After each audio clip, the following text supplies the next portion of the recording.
Some exchange betting companies run short-lived promotions, like months-long offers of low commission.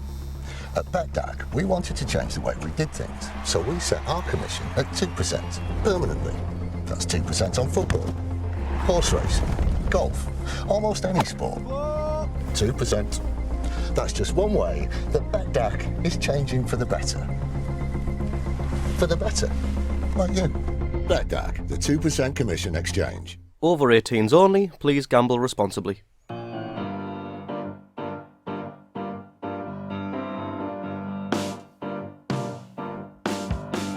Hello and welcome to what hopefully won't be, but very well could be, the final episode of the ROKER RAPPORT XTRA 2018-2019. Sunderland put in a sterling performance on Saturday night as the king of all kings, Chris McGuire that is, volleyed the lads into a well-deserved first leg lead. We took the game 1-0. The now rescinded though, and frankly astonishing in my opinion, red card shown by Andy Woolmer to Alan Ozturk did put pay to our chances of adding a few more just when we looked like we might, but for the neutrals, it has set up quite a mouthwatering second leg at Fratton Park on Thursday. To talk us through undoubtedly our biggest game of the season and definitely Portsmouth's biggest game of the season, we've got a returning guest. We've got Hugh from the PO4 podcast. How are you doing, Hugh? Are you well? Yeah, I'm great, thanks. Good to be back. Yeah, it was what, 2 minutes ago you were here? Yeah, it seems like it, doesn't it? This could be the last time we speak for a year, Graham. It could be. And in the nicest way possible, not towards you. I really hope it is.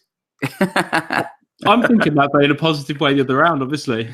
Yeah, of course, buddy. But first things first, Portsmouth on Saturday. You seem to set up for a draw. I don't know if that was just me, but how are you feeling after Saturday's game?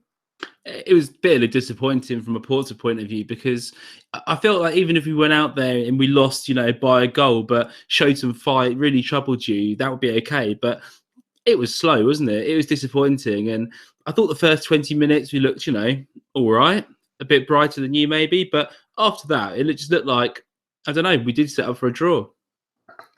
I kind of agree with you on that. I think originally I was a little, well, the first half was, I described it on the reaction podcast on Sunday. It was a bit like watching paint dry. Neither team seemed to have any sort of cutting edge. Boring. It was a boring game. I think it was very nervous. The atmosphere was good from our side. It was our lowest attendance, but at the same time, it was also probably the best atmosphere, or one of the best atmospheres we've had. But you could feel sort of nerves originally, but I definitely felt like McGuire changed the game.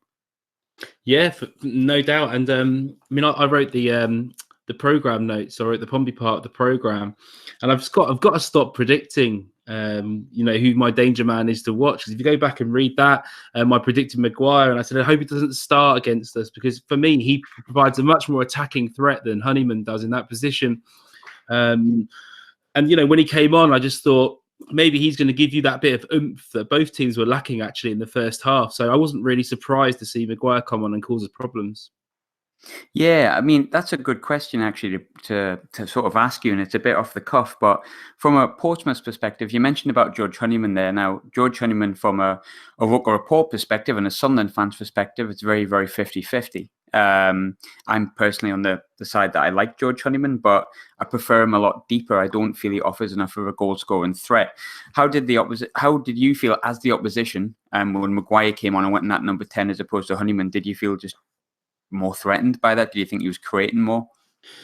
Yeah, definitely. I think he's a lot more direct, isn't he? He's got a lot more of a goal scorer's instinct as such in that position. And I also feel that Charlie White is that sort of that attacker that maybe needs someone with a bit of potency behind him in that different role. But also Honeyman, I still would like to play him. And looking at your team on Saturday, I would have considered maybe playing him deeper and playing him next to Catamol rather than Max Power, who I thought was underwhelming a little bit for you. That's what I'd do. I'd drop him deeper because his passing and his movement's really good and getting the ball going, a bit like Ben Close plays for us. But yeah, I would have pushed up Chris McGuire instead. Yeah, no, I'm 100% in agreement with you on that with Max Power. I think he's came back on form a little bit, but he has been really underwhelming. I thought, I'm saying that though about Max Power, and I don't know if it was just a performance of Lee Catamol, who I thought had a terrific performance on Saturday night. But the two players that I think, especially at Wembley, that really for me changed the game in your favour were 100% Naylor and Ben Close. And Ben Close in particular, I've been really impressed with. I felt like any loose ball he was just picking up on all of the time, like consistently. But I felt like we won that midfield battle on Saturday. But why do you think Portsmouth, or Kenny Jackett in particular, set up so defensively? Because that's not really Portsmouth's strength, is it? No, it's definitely not our strength. And we've been doing a little bit of this all season, but in a sort of in-game situation rather than from the start. You know, Kenny Jackett's been a cautious manager. And when we've sort of gone a goal up or 2 goals up, rather than trying to kill teams off, he sort of resorted to us, you know, sitting back into this really deep formation. And you saw that happen from the start. It was almost like he thought we had the advantage going back to Fratton Park, and we'd gone 2-0 up, and we were now defending to the final whistle, like in a sort of reverse way. If that makes sense. Yeah, it was pretty awful to watch, but it's not something that Pompey fans haven't seen over the season with us, you know, and how Kenny Jackett sets up. But we're all disappointed of how we played. On top of that as well, there must have been a bit of a lift amongst Portsmouth fans when McGuires was ruled out in the warm up, and yet still the team went defensive. Do you feel like he'd stayed with that setup because it's what he planned for all week?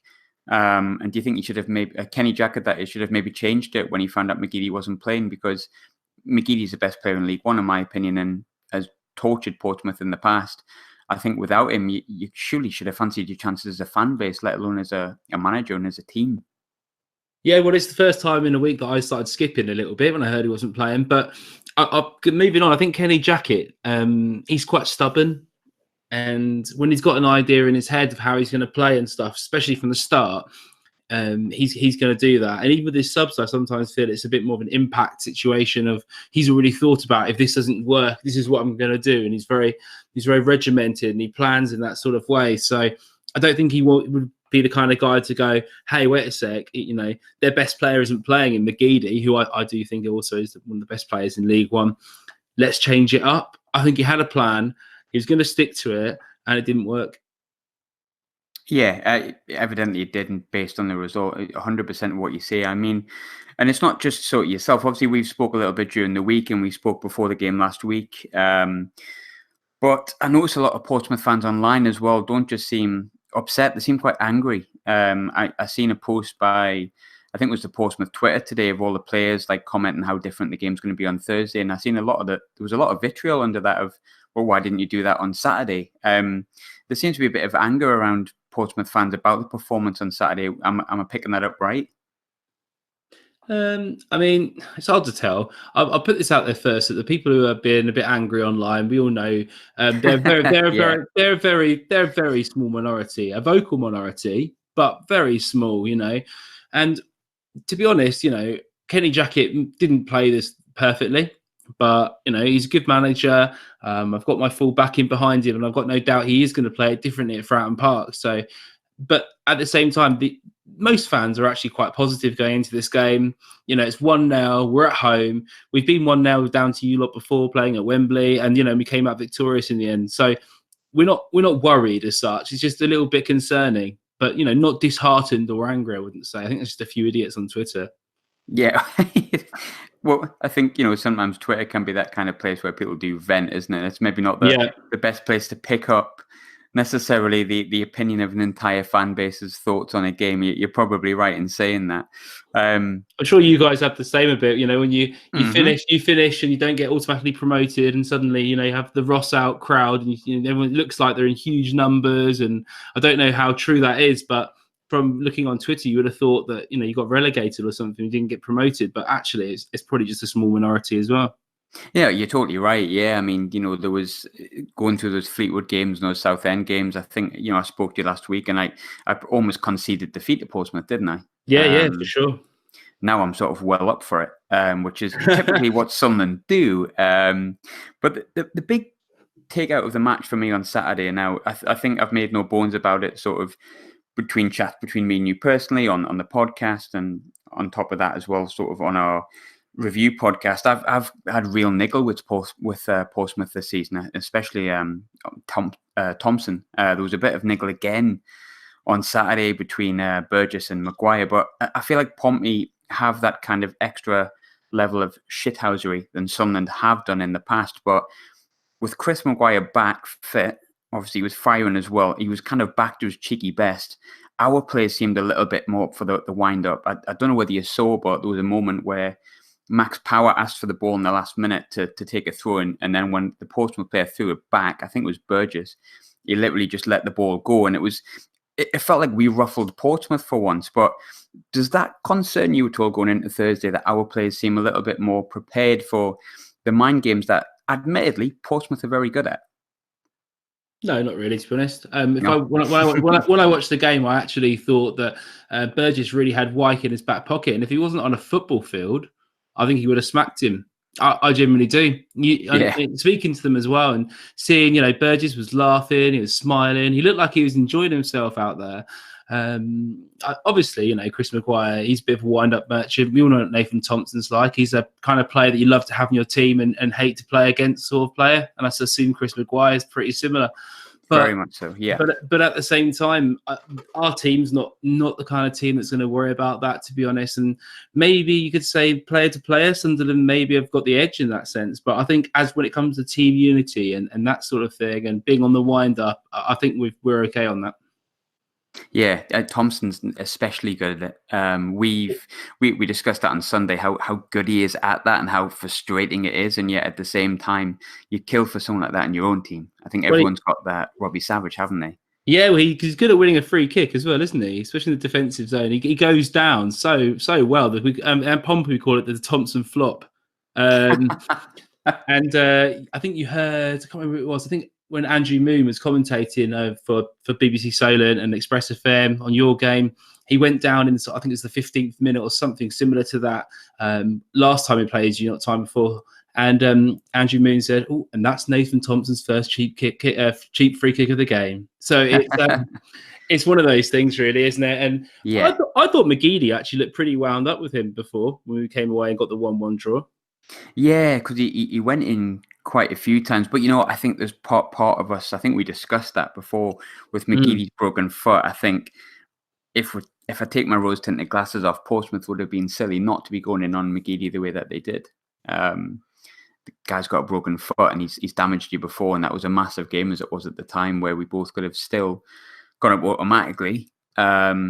And yeah, I think he did get quite frustrated and wound up with Thompson, as we have done most of the season. It felt like on Saturday we had the edge in not just the scoreline and not just the performance, but also with that bit of shithousery as well. But I have a feeling Chris McGuire has an awful lot to do with that. And I'm sure, even though he used to play for you, although saying that, am I right in saying that Chris McGuire scored in a really big derby game for Portsmouth as well, or in a big game?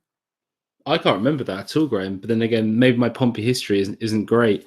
I'm sure he spent a few days on loan. I'm sure he spent a few games on loan. I could be totally wrong. I really should have Googled that beforehand. But yeah, I mean, one thing I did want to comment on, obviously the game, it does feel like half time. Like you say, we can't celebrate too much. You can't be too downhearted too much. But I think one of probably the biggest talking point of the entire game was Alan Ozturk's red card. And I think I honestly feel like we would have potentially scored more goals had he not been sent off. But just from a Portsmouth perspective, what did you make of, first and foremost, the red card, and second of all, Portsmouth's reaction to that? And do you think that if we'd had 11 men on the pitch, you might have had a bit more of a tougher task going into Thursday? Well, it's a clear red card, isn't it? I'm appalled it's been overturned. No, I'm joking. Yeah. I think he got a toe to the ball. I think Gareth Evans is running away from goal, first of all, a little bit.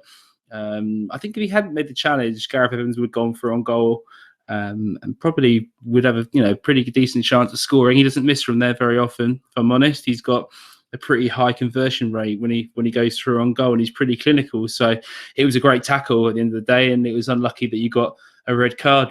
Then moving on to how it impacted the game, maybe.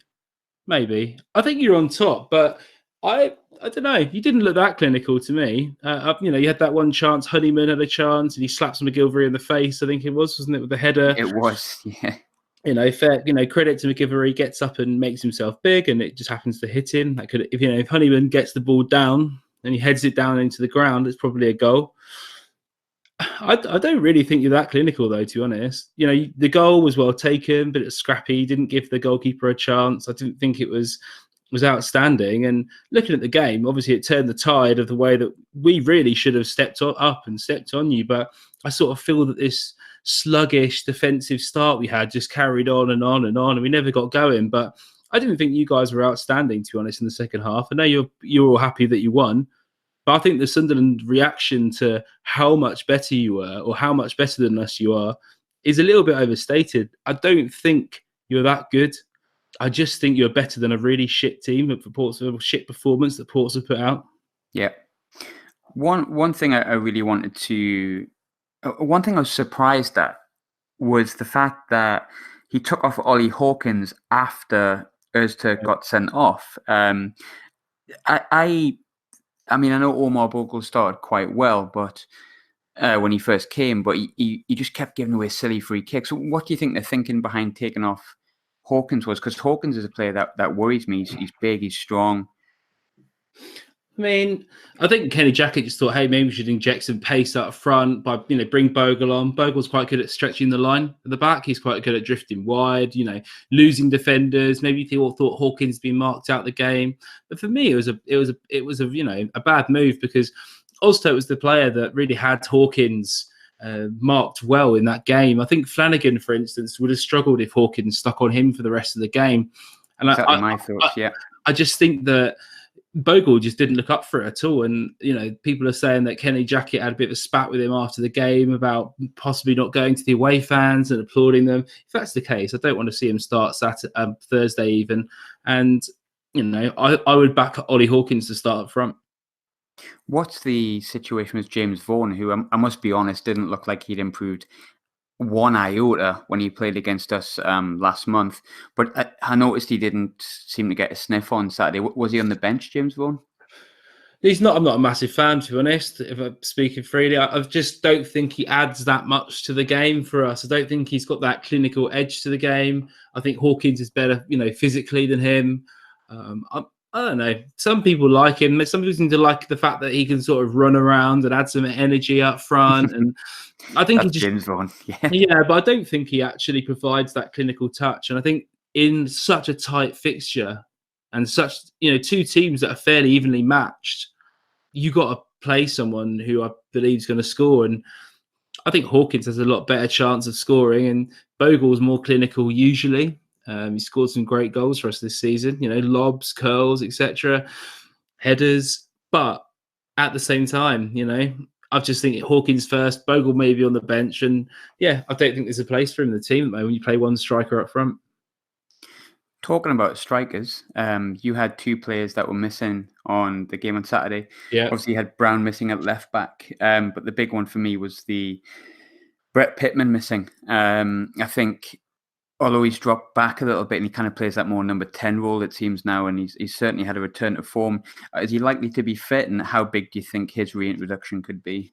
So Lee Brown's probably going to play. I've heard that's fine. He's pretty much dead on to play the game. He's recovered from an Achilles injury he had, which was he only really pulled out a fitness test just before the game, so it was touch and go.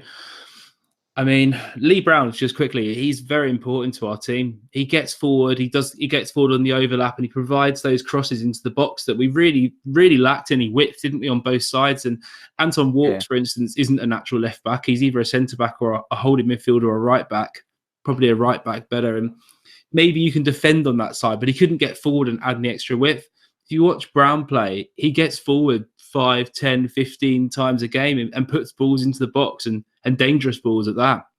So yeah, I thought that we missed him on that side, and that allowed almost that side to be sort of completely inept. And then you got the other side where you could focus on putting players, holding midfielders, Catamol, etc., on watching Jamal Lowe, and he was ended up being doubled on.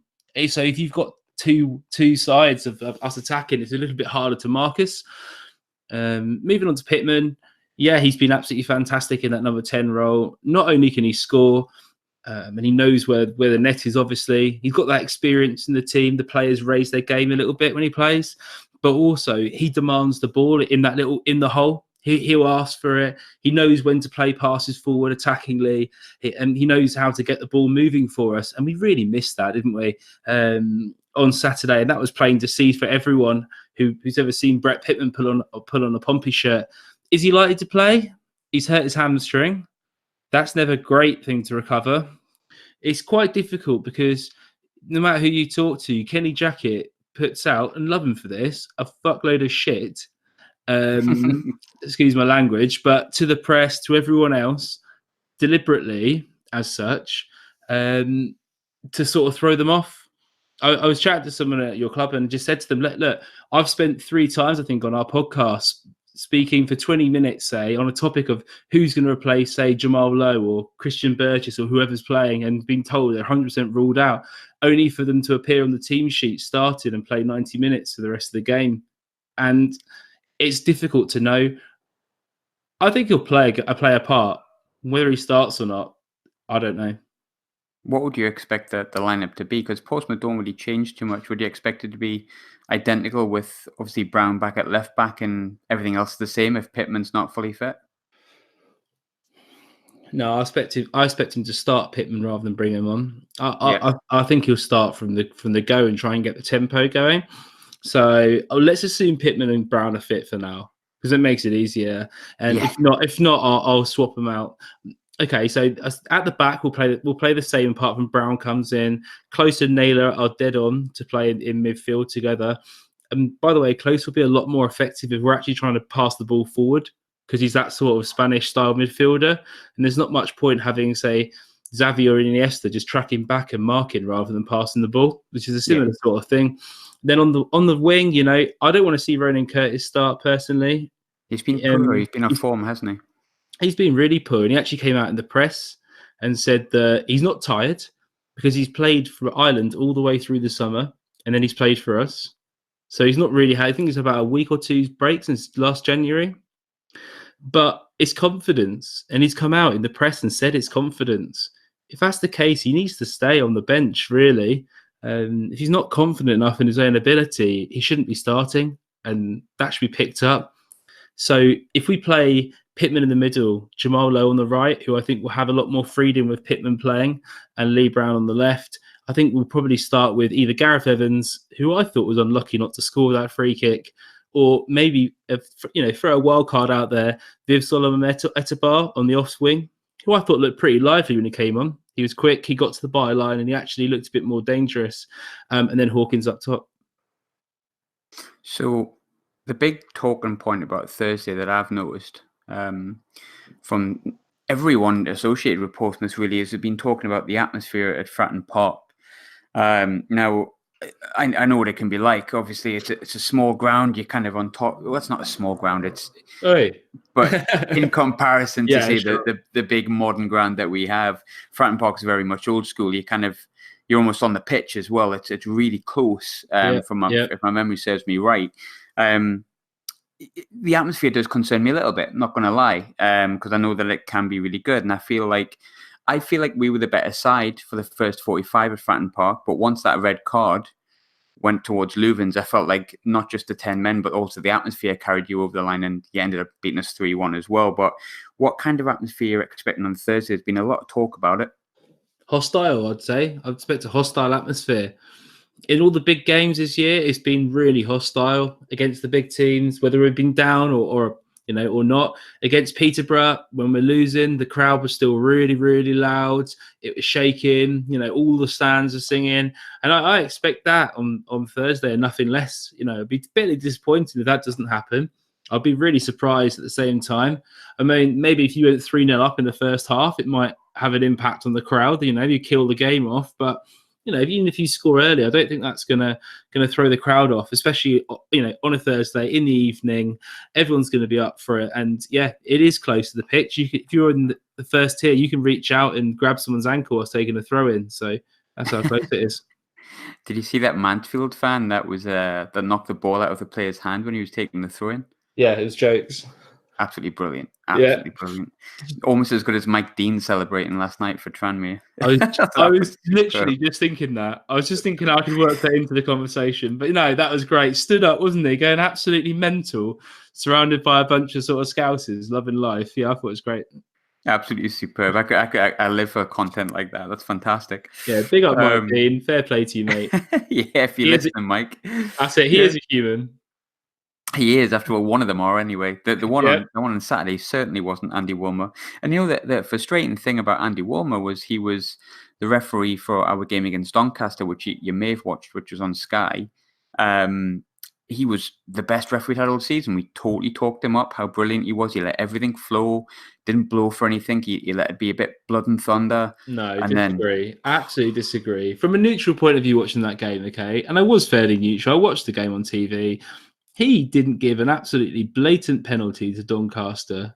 Oh, the Ozturk one? Yeah, he wrestled him to the floor. It was it was a sumo move. Absolute sumo, wasn't it? Come on, that was a penalty. I have nothing against Alan Ozturk. Nothing will be said against Prince Alan. Nothing, not a word. Nothing wrong. But you've got to say that was an absolute. And the referee was stood there. He even warned them first. He was staring straight into his eyes, and he just went, "Yeah, I don't fancy giving that penalty," and just walked off. I thought it was bad.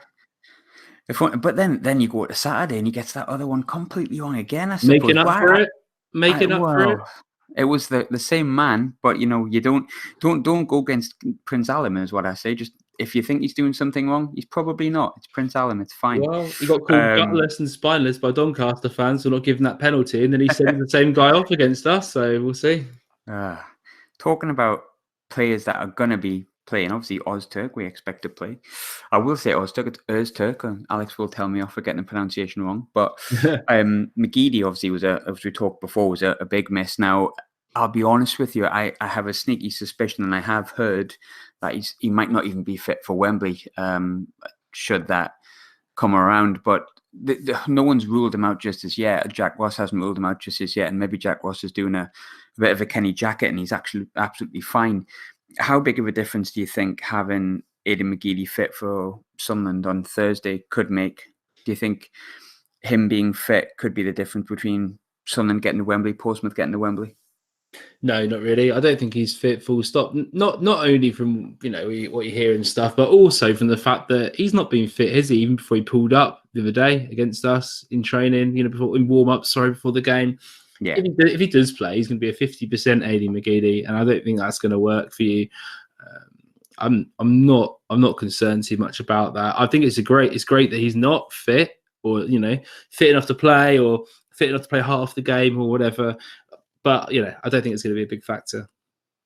So, which players concern you on Thursday?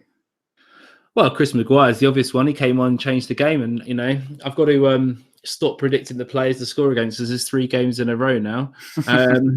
But yeah, no, Chris McGuire, he's dangerous, and again, he looks like a match winner for you. Charlie Wyke, he's a funny player. He's a player that can score. He can score a good header if he's given the service. So I thought Lyndon Gooch looked fairly good for you. I was fairly surprised. I thought his form had been quite poor. He's been very, very poor, and many people have been dying for him to get out of the team, but no, he was really good. We were really, really impressed by him. I thought he was one of the players that definitely brought it to the table when we needed him. Yeah, he had a good game. Yeah, and I also thought, and against what I predicted, actually, I thought Lee Catamol had a very good game as well. I thought that he really got stuck in on our star players, didn't give them any time on the ball, and he really looked like a player that he irritates the absolute out of me, mate, to be honest. His face annoys me. But at the same time, I'll give him credit that he seemed to, every time his face comes on television, I look at it and I'm watching the replay, right? I'm just thinking, oh, God, I won't use too colourful language, but it just annoys me. I've said nothing nice about Portsmouth for weeks, and you've been getting it in the ear, mate, because you're the only Portsmouth fan I know, so feel free. Yeah, so, but, put my personal issues with Lee Catamar aside for 1 second. I think he looked like a bit of a leader on the pitch, and maybe that's what irritated me. Ozturk looks good. Oviedo, I thought he had a really good game. I thought really good. I felt the same. Don't think anyone's played Jamal Lowe as well as he has in the season, to be honest. And I thought he was very quiet, wasn't he, Jamal Lowe? I actually had and I'm not just saying this, when we did the reaction pod on Sunday, we were talking about Portsmouth players who could damage us and who we should be worried about. And I kind of forgot he was playing. So it shows you how well Oviedo had played, because Jamal Lowe is one of the best players in this league. No, he is for sure. And he's been involved in more games, more goals than anyone else this season, including McGeady, I believe, in midfield. Yeah. So, but as I said, it was the fact that we had such an unpotent left side with a Ronan Curtis who was so sluggish, and a left back player in there who's actually a right back. So we had no width on one side. And because of that, as I said, you had Catamol drifting over that side and providing an extra man on Jamal Lowe. Hopefully that will change. But yeah, so that's it. Obviously, I rate your goalkeeper. He's a good player. And Ozturk, do you know what? He played well against Ollie Hawkins, but I still think he's a bit slow and immobile. And I think if we can get, say, Jamal Lowe or someone with a bit of pace running at him, I'm not too worried about him, really. So I suppose that the big thing for me, sort of, the big question, isn't it? Who's going to Wembley? Who do you think? How do you think the game's going to pan out? I told you before, mate. This is a really hard prediction. It is. It's tough. I have no idea how to call it. I think, in truth, as much as we'd lost the Jackett trade, it was 2-2. We lost to Fratton Park, that was 3-1, but it was 0-0 when it was 10 men. Before it was 10 men, and then it was 1-1 at the Stadium Light. I think realistically we've had technically 2 draws and a win each. If you take out the penalties, we've been close all season, haven't we? Yeah, we have. And what concerns me is there's not really been a difference between the two teams and not been a huge gap in goals. So I don't think Sunderland have had many occasions when they've lost by more than 1 goal, have they? Have they all season?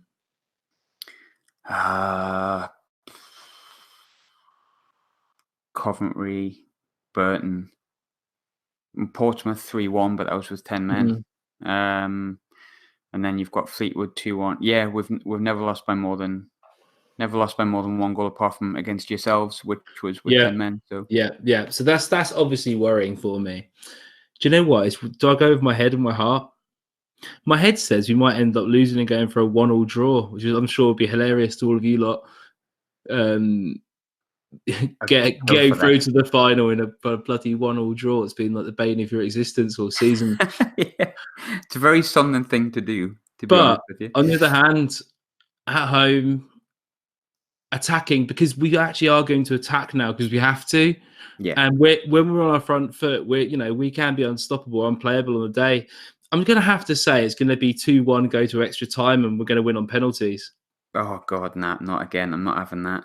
I think I'm going to go. I actually think there'll be quite a few goals in it. I think we'll both go for it. I think we'll probably want to try and score early to put us 2 in the lead. I think you've got to go for it. I'm going to go 2-2. The 2-2 draw. Yeah, I think it's not the worst way to go out. At least it's not out with a whimper for Pompey. No, I think we'll score first. Then I think you'll get 2 back, and I think we'll do kind of like we did at the Jackett trade, score a bit late on, and just nick it. But this time win it without having to do the penalty side of things. But I'm saying that more with just kind of hope as opposed to certainty. I really can't call it, and I think there's a lot of people that can't call it. But it's exciting, isn't it? Yeah, completely. Is that your heart speaking then? Because I have my head and heart prediction. I don't know which one's which at points. I think something has mixed them up over the years, mate. But I think so. I'd like to think so. I'd like to go back to Wembley. And I think whoever wins this, no offence to any Charlton fans listening, I think we're going to win at Wembley. I think both sides are better than Charlton, if I'm honest with you. Despite the fact that we finished below them, I think, on our day. And the fact that we both played at Wembley this season as well, I think we owe Charlton one. And I certainly think Portsmouth would beat Charlton if they got there as well. So I think whoever wins this one goes up. Well, let's hope so. I'm actually a bit concerned about Charlton, and not only because they scored 1 more goal than us, which is where the difference in the league table is, but they for me they look pretty dynamic, and they play pretty well against us. So I'm not going to say if we beat you guys, we're going to go through and beat Charlton, because I actually think that's a tough game as well. So I think that's 50-50. I mean, I have to watch their playoff games and review the footage, but I'm definitely not thinking we'll go through just if we beat you. And maybe if we don't go through, if we do beat you, we'll end up back in the same league again. Yeah, Potentially. Tell you what, mind, I've said all that, and it'll be Doncaster that have a mammoth comeback, isn't it, in the second leg and go on to win the final as well, beat anyone that's in their way. We can hope that Donny somehow gets a miraculous John Marquis hat trick or something. That would be very Sunderland to get to Wembley, Doncaster to come back against Charlton and us to get nicked 3-0. Nicked 3-0, hammered 3-0 at Wembley. It'd be very Pompey as well, mate, to be honest. I think we're sort of in the same boat. Yeah, but Hugh, thanks for coming back on again, mate. It's always good to chat. Despite the fact there's definitely no love lost between the two sides this season. I do wish you as much luck as I can for Thursday. I can't wish you too much, but It's been lovely chatting. Whenever we'll speak again on this thing, I don't know. Hopefully, it'll not be the last time I speak on the Extra podcast, because I'd like to do another Wembley review. Hopefully against Charlton or Doncaster moving forward. But we never know. This could be the last time you hear from me or from the Extra podcast till August. Hopefully not, though. But Hugh, thanks so much as always for coming on, mate. No, thanks a lot. Cheers, Graham. You're a gent, mate. Awesome. Cheers, Hugh. Thanks. Thanks.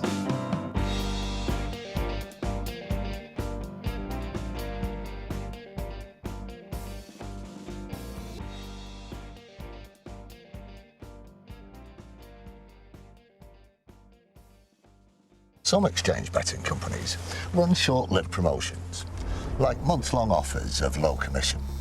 At BetDAG, we wanted to change the way we did things, so we set our commission at 2% permanently. That's 2% on football, horse racing, golf, almost any sport. 2%. That's just one way that BetDAG is changing for the better. For the better, like you. BetDAG, the 2% commission exchange. Over 18s only, please gamble responsibly.